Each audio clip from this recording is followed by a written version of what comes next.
guys, welcome back to Paul UK Reefer. A bit of a random update this week. Firstly, thank you to all my new subscribers. We're nearly at 1,000 subs, so that's been a really big increase in the last couple of weeks.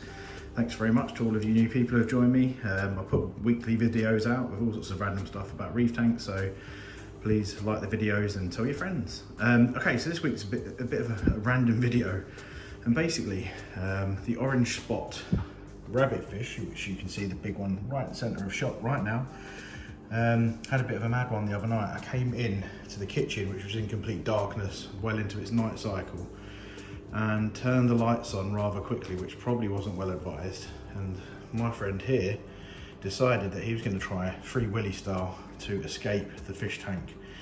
You might just be able to work out, and if I stay still with it, he's got a mark on his head. And what happened is he saw the lights come on, and usually he just sort of sleeps dotted around on the floor, and he decided to dart to the top of the tank about 3 or 4 times, hit a few rocks on the way, missed every coral somehow, and wound up with a bumped head. So I turned the light straight back off again.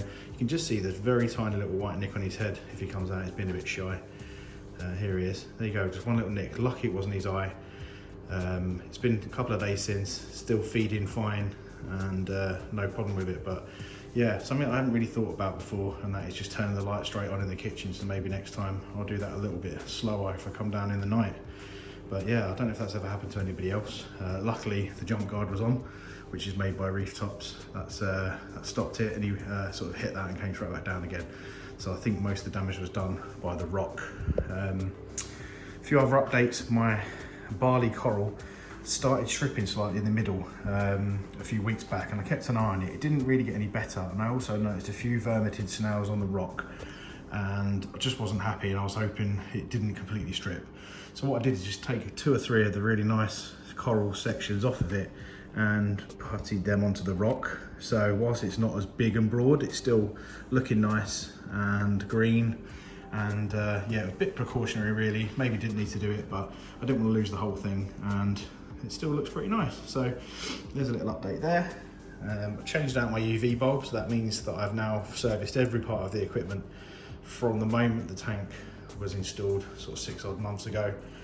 And we're still seeing some great coral growth all over the tank. So you see there, that's the cut down to size Duncan frag, which is settled in really nicely after the fragging.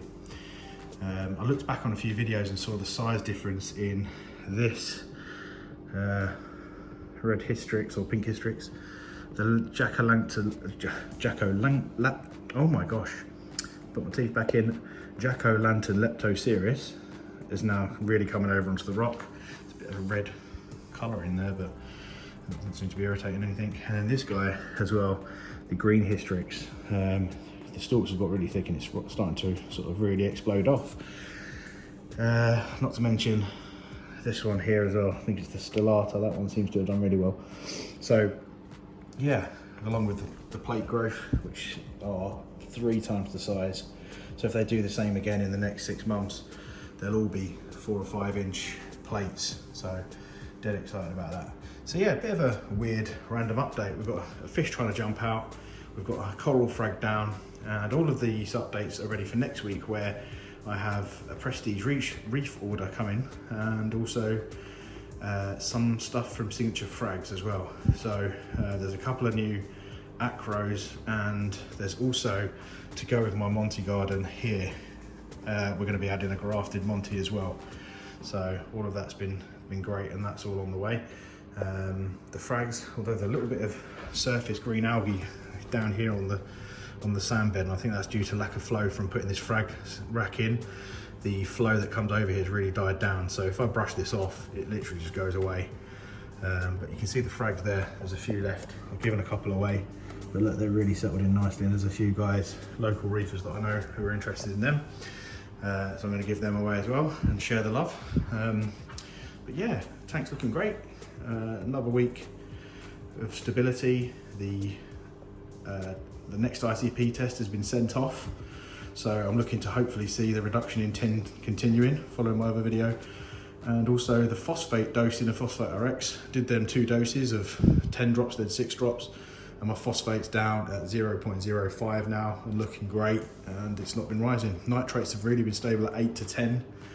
So I think if the tin comes out of the tank, I'm going to start moving towards lower, if not zero, water changes and monitor really tightly the nutrients and see how we go with that, because the Alpha Reef that I'm dosing has got trace elements, and we've also got amino acids going in via the Acro Power. So yeah, the idea is in the next few weeks to months to end up with 0 to few water changes and see how the tank sort of settles out. Alk's really steady around 8.8 to 8.9, and the pH is kind of lower than it was around, it sort of peaks at 8.1 and drops down to 8 dead, never really below that.